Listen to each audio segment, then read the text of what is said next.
ஸ்ரீமதே ராமானுஜாய நமஹ. திருக்கோளூர் பெண்பிள்ளை ரகசியம். மூன்றாவது வாக்கியம். தேகத்தை விட்டேனோ ருஷி பத்னியைப் போலே.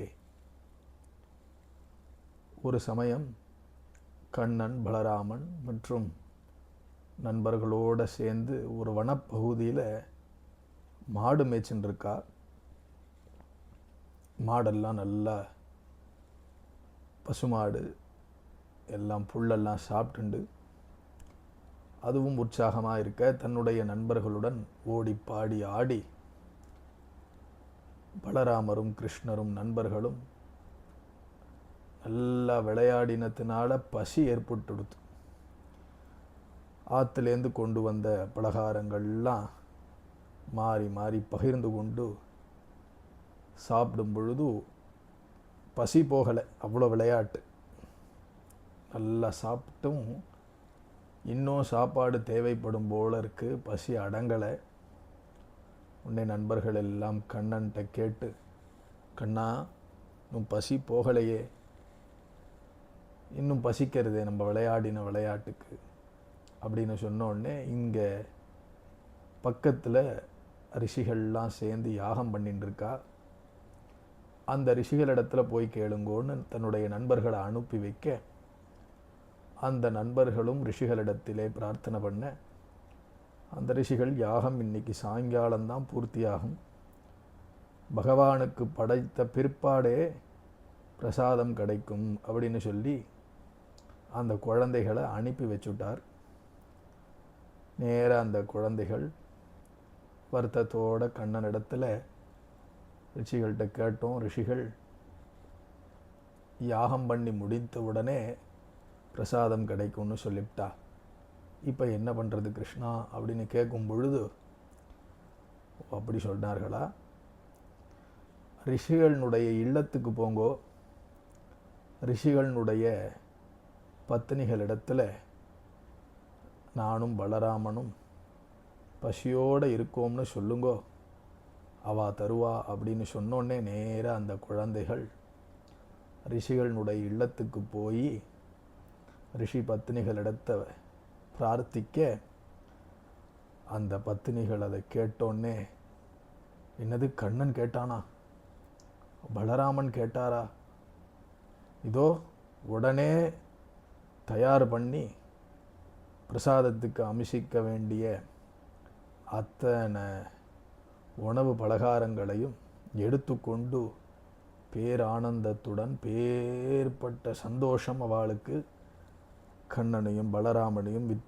இதர நண்பர்களுக்கும் இலைய போட்டு உணவுகளில் பரிமாறி அவனுடைய பசியை போக்குகின்றனர். அதற்கு பிற்பாடு ஆகா ரிஷிகளுக்கு தர வேண்டிய இந்த பிரசாதத்தை நாம் கண்ணனுக்கு கொடுத்ததுக்கு ரிஷிகள் ஏதாவது சொல்லிடுவாளோ அப்படிங்கிற பயம் வந்துடுத்து. கண்ணன் அதை கவனிச்சார்.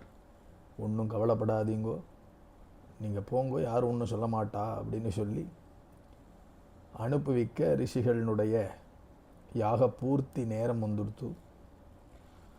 அந்த சமயம் பிரசாதத்தை தன்னுடைய பத்னிகள்கிட்ட கேட்டோடனே பத்னிகள் இந்த மாதிரி கண்ணனும் பலராமனும் நண்பர்களும் பசியில் வாடினா நான் அவளுக்கு உணவு பலகாரங்களை சமர்ப்பித்தோம் அப்படின்னு சொன்னோடனே எல்லா ரிஷிகளும் அதை ஏற்றுண்டா.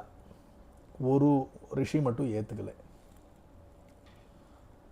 அந்த ரிஷிக்கு கோபம் வந்துடுத்து. தன்னுடைய பத்னி இப்படி சொன்னோடனே கோபம் வந்து,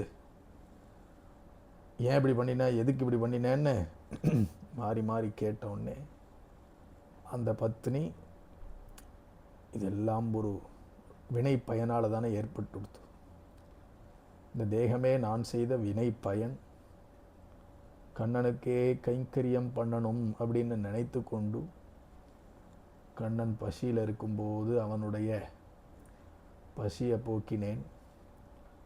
ஆனால் தேவரீர் கோவப்படுறீர், உங்களுக்கு நான் மனைவியாக வந்துட்டதுனால, உங்களுக்கு இந்த தேகத்தில் உரிமை இருக்கிறதுனால தானே இப்படி கேட்குறீர். இந்த தேகம் கைங்கரியத்துக்கு உரித்தானது, கண்ணனுடைய கைங்கரியத்துக்கு உரித்தானது. இப்பேற்பட்ட தேகத்தின் மேலே உங்களுக்கு உரிமை இருக்கிறதுனால தானே இப்படி சொன்னீர் அப்படின்னு மனசில் பிரார்த்தனை பண்ணி கண்ணனையே நினச்சா பிராணனை தியாகம் பண்ணான். இப்படி இந்த பக்தி, கண்ணன் மேலே இருக்கக்கூடிய ஈடுபாடு, மனசில் கண்ணனையே நினச்சிண்டு பிராணனை விட்ட அந்த ரிஷி பத்தினி போல் நான் இருந்தேனோ அப்படின்னு இந்த மூன்றாவது வாக்கியமாக அந்த குழந்தை கேட்கிறது. ஸ்ரீமன் மகாபூதபுரே ஸ்ரீமத்கேஷ்வ யஜ்வனஹா காந்திமத்யாம் பிரசூதாய இதிராஜாய மங்களம்.